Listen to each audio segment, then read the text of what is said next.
Buongiorno a tutti, mi chiamo Ivan Censi e sono un esploratore del perturbante e un collezionista di curiosità. Spero che quello che vi racconterò possa essere, se non utile, perlomeno interessante. Guardando a questa pandemia, alla situazione in cui siamo, la reazione naturale è quella di cercare un qualche tipo di distanza.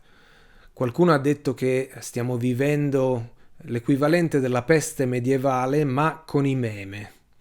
Ecco, io non credo che condividere un'immagine divertente o una battuta sia sempre sintomo di escapismo. Fa parte dell'elaborazione di un periodo difficile, eppure è vero che il social distancing, questo isolamento forzato, sta diventando anche un allontanarsi dalla realtà della malattia. Se uno ha la fortuna di poter lavorare da casa, restare rinchiuso, essere in buona salute, vive in una sorta di mondo ovattato, un orticello concluso, una bolla in cui decide se far entrare o meno il numero impressionante di morti, sentirlo sulla propria pelle, capirlo, oppure se chiudere la porta a tutto ciò che lo turba. Ma esiste un altro tipo di distanza che potremmo cercare. Per quanto mi riguarda, io mi occupo di scandagliare l'immaginario collettivo che ha a che fare con il disturbante, quindi tutto ciò che ci spaventa, che è tabù, che ci inquieta. Capirete che per lavoro e anche per indole non mi è concesso più di tanto distogliere lo sguardo da ciò che mi spaventa. E quindi nel mio caso la distanza che cerco e che ritengo sia molto fruttuosa è quel fare un passo indietro, non tanto per scappare da ciò che spaventa, ma per guardarlo meglio, per avere una prospettiva più ampia del problema. Una prospettiva più ampia può essere per esempio quella storica, guardare al passato per vedere se magari non contenga qualche elemento utile anche per il presente.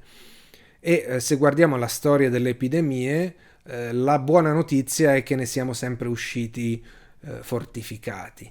Dopo ogni ondata di peste o di epidemie in Europa, l'agricoltura, le arti, l'economia fiorivano più di prima. Certo, fiorivano al costo di una mortalità elevatissima, ma oggi abbiamo una ricerca scientifica che è la più raffinata che abbiamo avuto finora e abbiamo internet.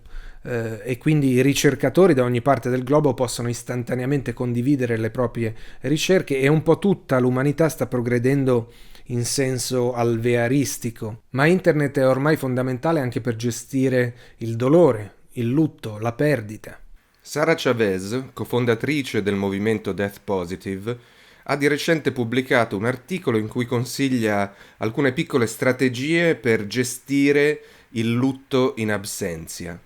Se i funerali, per esempio, sono vietati, come è il caso molto spesso oggi, si possono creare degli altari online o delle pagine in memoria del defunto dove gli amici e i parenti possono postare dei ricordi, dei commenti, delle foto, delle canzoni.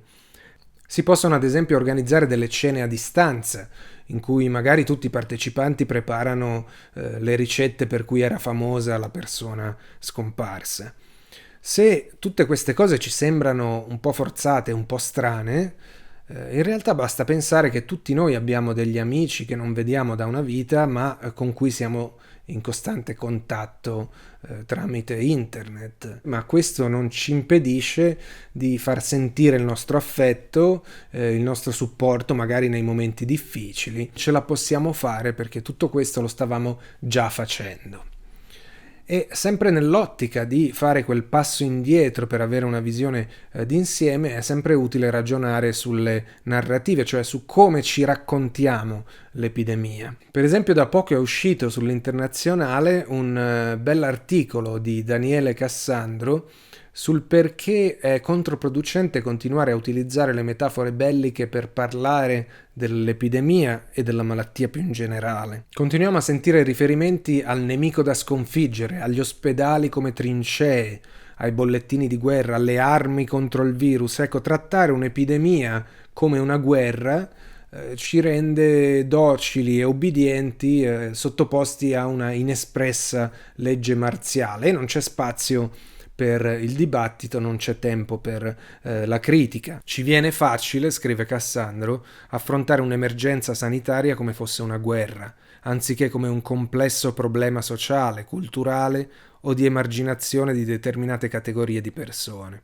Oltre a queste narrative, diciamo, linguistiche, quelle che mi attirano, anche per la mia formazione, sono quelle di tipo visivo, cioè quali sono le immagini che abbiamo elaborato per raccontare l'epidemia. Se cercate su internet l'iconografia medievale della peste, cioè delle immagini che raffigurino la peste nel Medioevo, trovate sempre le stesse, queste qui che state vedendo. Peccato che queste non siano immagini relative alla peste, ma si tratta in realtà di raffigurazioni della lebbra oppure delle piaghe bibliche. In realtà di rappresentazioni del morbo vero e proprio, cioè dei sintomi della peste, non esiste quasi nessuna. E questo per un motivo ben preciso.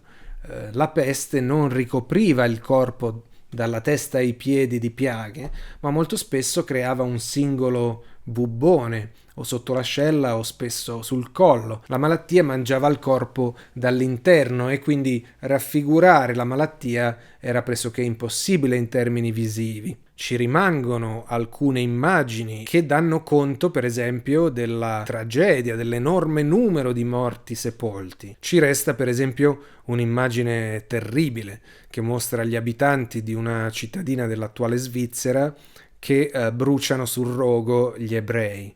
I primi a essere sempre accusati di qualsiasi problema e in questo caso accusati di essere la causa della pestilenza. Se non abbiamo quindi molte immagini che mostrino come si moriva effettivamente di peste nel Medioevo, anche perché il decorso, come abbiamo detto, non era così pittoresco, quello che gli artisti in realtà all'epoca decisero di fare fu di rendere la tragedia e il morbo in forma allegorica. Ma invece di affidarsi a immagini ottimiste e positive come facciamo noi oggi, gli uomini del Medioevo decisero di fare ricorso a un immaginario che oggi ci sembra francamente terrificante, ma come vedremo non era così negativo come potrebbe sembrare.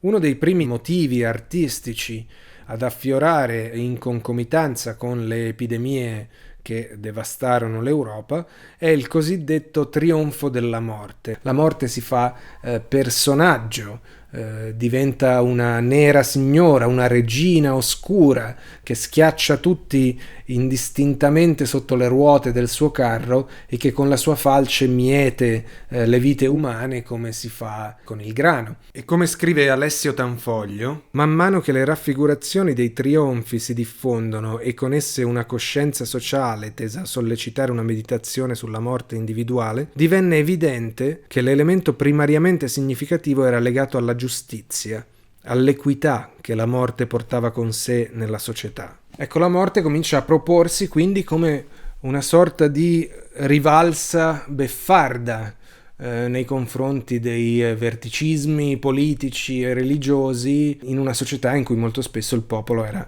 oppresso dal sistema feudale. La morte invece è autonoma, indipendente, se ne frega di titoli nobiliari, investiture, pontifici e al di sopra di chiunque. Ecco, vista questa caratteristica sovversiva nei confronti dei potenti, della morte raffigurata in questo modo, non stupisce scoprire che il trionfo della morte come tema fosse entrato anche a far parte del carnevale. Il carnevale, lo sappiamo, era per eccellenza il momento dell'inversione dei ruoli e dell'annientamento di ogni gerarchia. Il Vasari descrive uno di questi carri utilizzati a Firenze per il carnevale del 1511. Era il trionfo un carro grandissimo, tirato da bufoli, tutto nero e dipinto di ossa di morti e di croci bianche, e sopra il carro era una morte grandissima in cima, con la falce in mano, ed aveva in giro al carro molti sepolcri col coperchio, ed in tutti quei luoghi che il trionfo si fermava a cantare, s'aprivano, ed uscivano alcuni vestiti di tela nera, sopra la quale erano dipinte tutte le ossature di morto nelle braccia, petto, rene e gambe, che il bianco sopra quel nero era cosa orribile e spaventosa a vedere. Ecco, pensate a questa scena allora, il carro allegorico che attraversa la città portando scompiglio e terrore, ma anche ilarità e divertimento, e questa morte impudente che sfila sotto il palazzo del comune, davanti ai sagrati, sotto le finestre del capitano di città. Ecco, quindi una morte che in qualche modo irride ai potenti perché è la classica morte livellatrice che non guarda in faccia a nessuno. Un altro tema che emerge nel 300 e che avrà anche più fortuna del trionfo è la danza macabra, cioè quelle teorie di scheletri danzanti che invitano a ballare con loro sia il contadino che la nobildonna, tanto il clerico quanto il vassallo. Le origini della danza macabra sono da una parte da ricondursi ad alcune leggende folcloristiche che volevano che a mezzanotte i cadaveri si alzassero dalle tombe del cimitero e si scatenassero in alcuni balli furiosi, e se capitava di essere da quelle parti a quell'ora si rischiava di essere ghermiti e attirati nelle loro fila. Ma in realtà la vera e propria origine è probabilmente da ricondursi ai fratelli Maccabei. I fratelli Maccabei erano 7 fratelli che nel secondo secolo a.C. si opposero all'avanzata dell'impero seleucide e trovarono il martirio. Nel quarto libro dei Maccabei si racconta proprio che i fratelli a un certo punto sono assediati nella loro città, il nemico sta per fare irruzione, quindi ormai lo sanno che li aspetta una morte certa in brevissimo tempo, e che cosa fanno i fratelli Maccabei? Si mettono a ballare. Il testo dice letteralmente: accerchiarono e distrussero la loro paura della morte danzando in un circolo di 7. E forse proprio da questo episodio prese ispirazione una danza diffusa nel Medioevo, la Chorea Maccabeorum, la danza dei Maccabei, che si ballava proprio in cerchio. Ecclesiastici e laici la ballavano assieme e poi a uno i vari partecipanti abbandonavano il cerchio in ricordo del sacrificio dei Maccabei. Probabilmente da questa danza, dalla Chorea Maccabeorum, si passò alla Chorea Maccabrarum, alla vera e propria danza macabra, in cui sono gli scheletri a condurre questo ballo sfrenato e ineluttabile. Cosa ci può insegnare oggi la danza macabra? Secondo me almeno 2 cose. La prima è un'enfasi sull'altro. Scrive ancora Alessio Tanfoglio: queste immagini suggeriscono una meditazione sul tempo, sul profondo senso del vivere, ma soprattutto introducono un nuovo elemento, gli altri da noi, che come noi subiscono lo stesso destino. Ecco, la disposizione in questo tipo di immagini è sempre orizzontale, sono delle strisce in cui tutti i personaggi sono sullo stesso livello e non esiste più la gerarchia feudale che ha al vertice l'imperatore. Quindi il popolano, quando guarda queste raffigurazioni, vede se stesso rappresentato fianco a fianco con il signorotto, la nobildonna, il vescovo, ma anche il re. Quando guarda questi dipinti si accorge che c'è qualcosa che lo accomuna al contadino. Pensando alla morte, il re si accorge dell'esistenza del contadino. Certo, è triste pensare che ci voglia un'epidemia per farci rendere conto che esistano anche gli altri, però quando la morte si scatena in maniera così violenta, così crudele, ci permette di scoprire che in realtà siamo più vicini gli uni agli altri di quanto non pensassimo. E poi la danza macabra ci insegna una seconda cosa che secondo me è la più importante, vale a dire la leggerezza. Trovo davvero meraviglioso il fatto che la morte personificata, lo scheletro, faccia la sua comparsa, una delle sue prime comparse in Europa, associato all'idea di danza, all'idea di musica. Così come trovo commovente l'idea dei Maccabei che ormai senza speranza, di fronte a una morte certa e imminente, non trovino di meglio che mettersi a ballare, alla faccia proprio della morte. All'esterno della chiesa di San Vigilio a Pinzolo, un paesino del Trentino, c'è un famoso affresco del 1539 che raffigura una danza macabra. L'affresco è accompagnato da un poema che viene recitato, tra virgolette, dalla morte, e che dice: Io sont la morte che porto corona, sonte signora de ogna persona, et così son fiera, forte e dura, che trapasso le porte et ultra le mura, et son quella che fa tremare il mondo, revolgendomi a false a tondo, ovvero l'arco col mio strale. Sapienza, bellezza, fortezza, niente vale, non è signor, madonna né vassallo, bisogna che l'or entri in questo ballo.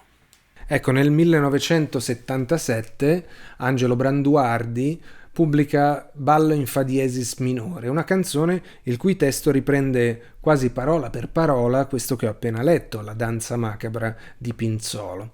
Eppure opera una inversione particolarmente interessante.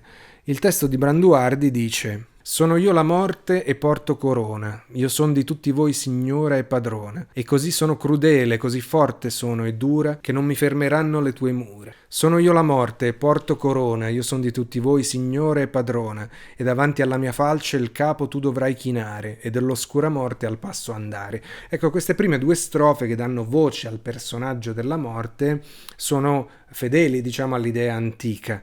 È nella terza strofa che avviene l'introduzione di una novità particolare. Sei l'ospite d'onore del ballo che per te suoniamo. Posa la falce e danza tondo a tondo. Il giro di una danza e poi un altro ancora, e tu del tempo non sei più signora. Ecco, questo è un capovolgimento vero e proprio. Qui non è più la morte che costringe l'uomo a ballare con lei, ma al contrario all'uomo sono i viventi che la invitano alla loro danza, che a questo punto non è più una danza macabra, funebre, ma è al contrario una danza vitale.